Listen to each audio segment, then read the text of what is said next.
en la tierra que hay detrás de mis ojos.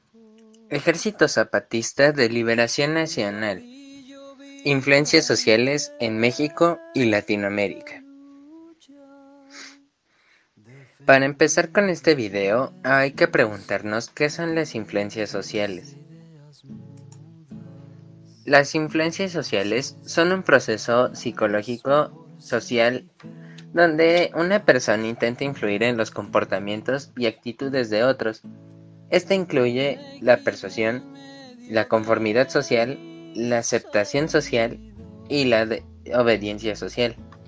Lisiadas El Ejército sombras Zapatista de Liberación Nacional ha del tenido influencia desde su surgimiento, desierto. ya que siempre ha buscado corregir el empobrecimiento de la sociedad Sombras mexicana, en en el especial la de los campesinos del suroeste del país. silencios.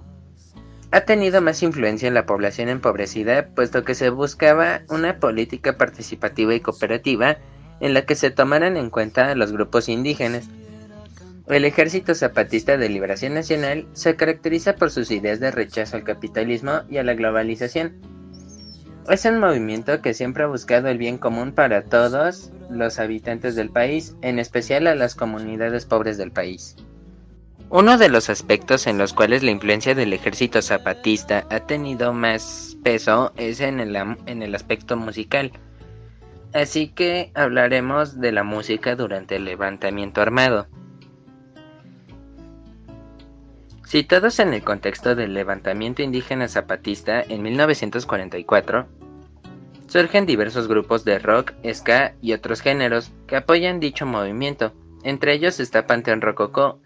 En 1995, la banda tuvo diversas presentaciones en importantes conciertos masivos, tales como los realizados en el Estadio Olímpico Universitario de Ciudad Universitaria, así como en otras sedes, con la finalidad de brindar apoyo al movimiento del Ejército Zapatista de Liberación mis Nacional. ojos.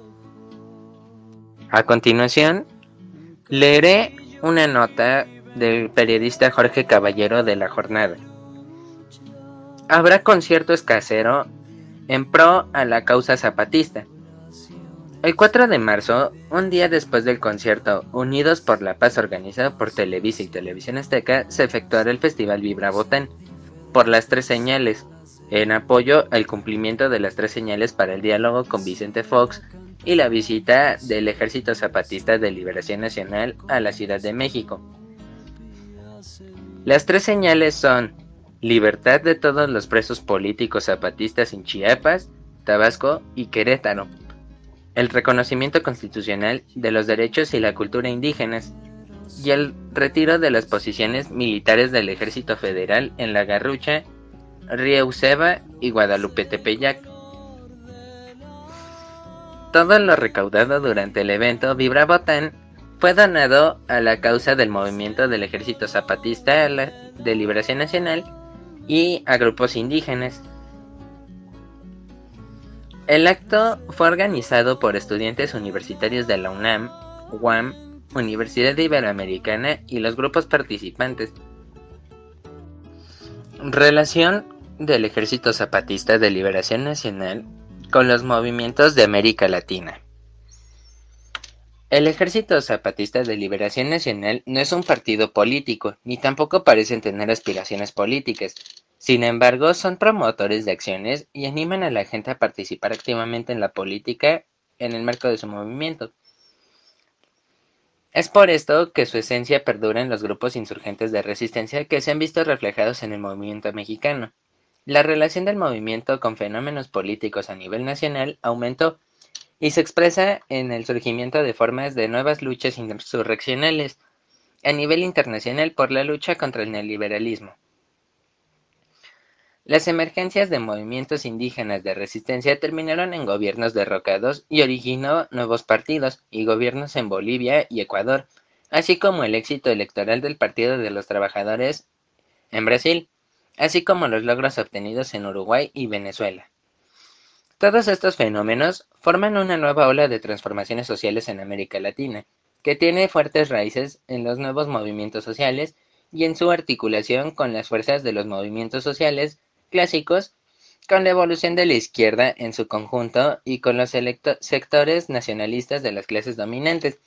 Todo esto produce un complejo proyecto histórico, una en construcción que se expresa también en los procesos de integración, unidos a una creciente densidad diplomática entre los gobiernos latinoamericanos.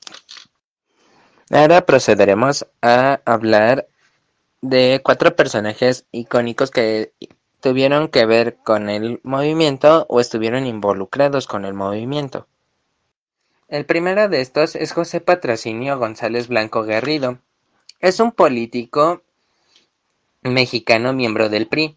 Fue gobernador de Chiapas y secretario de Gobernación inmediatamente antes y durante el inicio de la insurrección del EZLN en Chiapas. Ha sido acusado varias veces por su forma autoritaria de haber gobernado y se le considera en parte causante de las condiciones que motivaron al alzamiento zapatista en enero de 1994. Un año antes de esto, en enero del 93, el presidente Carlos Salinas de Gortari lo nombró secretario de Gobernación para sustituir a Fernando Gutiérrez Barrios, pero la situación ocurrida en Chiapas obligó a su destitución apenas una semana después del alzamiento. Desde entonces se retiró de la política activa. El siguiente es Elmar Harald Setzer Marcel. Es un político mexicano, miembro del PRI, que se desempeñó como gobernador de Chiapas un poco más de un año, entre 1993 y 94. El 4 de enero de 1993, el Congreso de Chiapas lo designó gobernador del estado al solicitar licencia al cargo titular, Patrocinio González Garrido, nombrado ese mismo día como secretario de Gobernación por Salinas de Gortari. Se desempeñaba como gobernador cuando el 1 de enero de 1994 ocurrió en su estado el levantamiento del Ejército Zapatista de Liberación Nacional.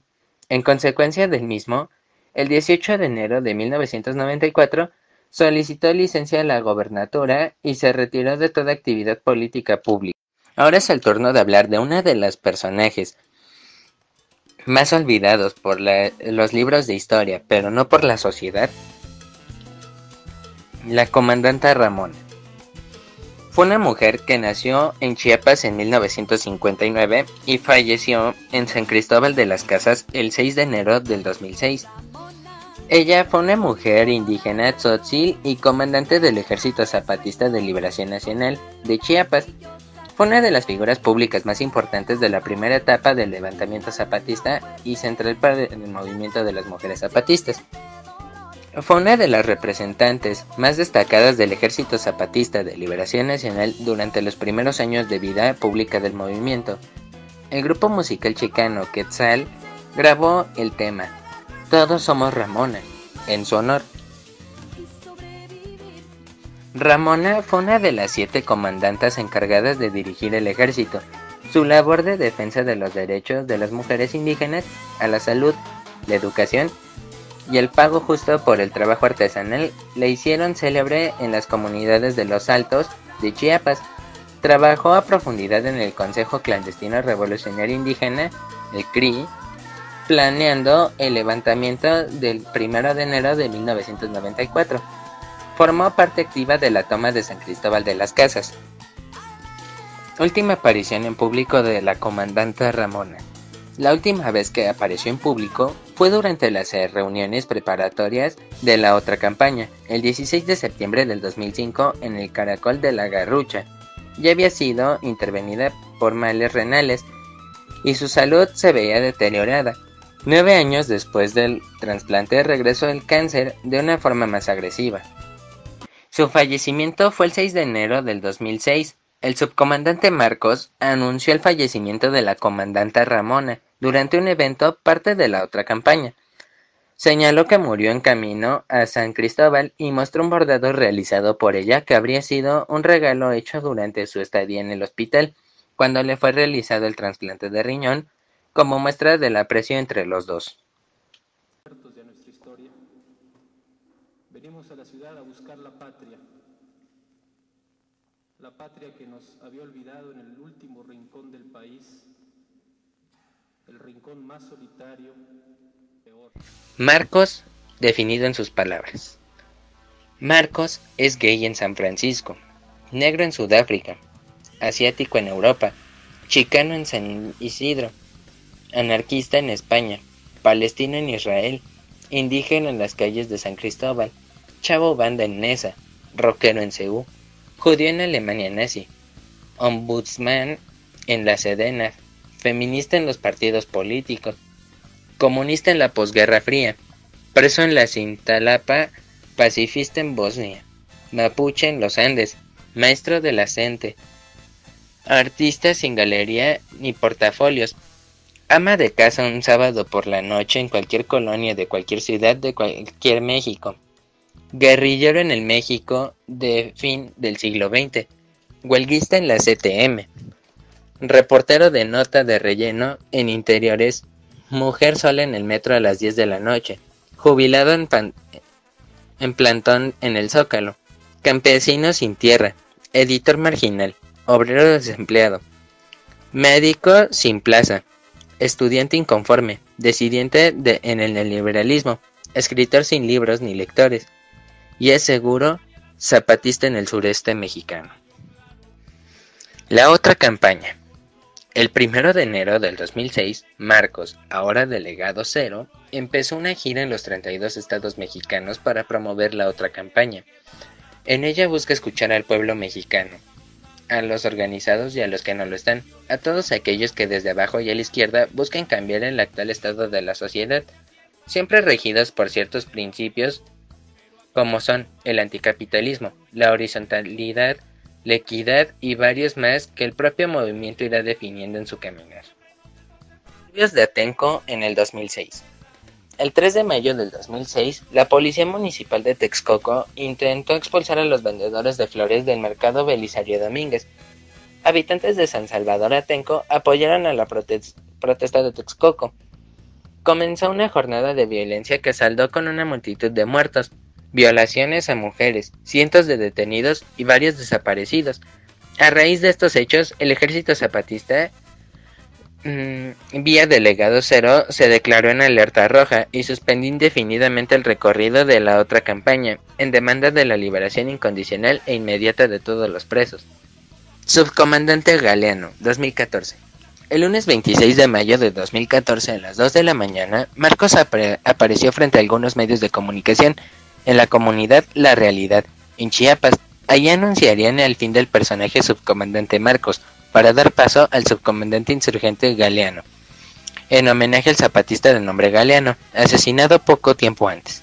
Más tarde sería publicado el mismo comunicado en la página web Enlace Zapatista, mediante el comunicado titulado Entre la luz y la sombra. Marcos explica la decisión entre otras cosas. Pensamos que es necesario que uno de nosotros muera para que Galeano viva. La primera aparición pública de Marcos como subcomandante Galeano fue el 10 de agosto del 2014, en un comunicado sobre los medios de comunicación de paga. Además del pasamontañas, traía un parche en un ojo. A través de la revisión de este movimiento, pudimos conocer personajes últimamente relacionados con el Ejército Zapatista de Liberación Nacional y otros que están en la incógnita, como la comandante Ramona, pero que fueron personajes importantes para tratar de lograr la causa. Con esto damos fin a este video.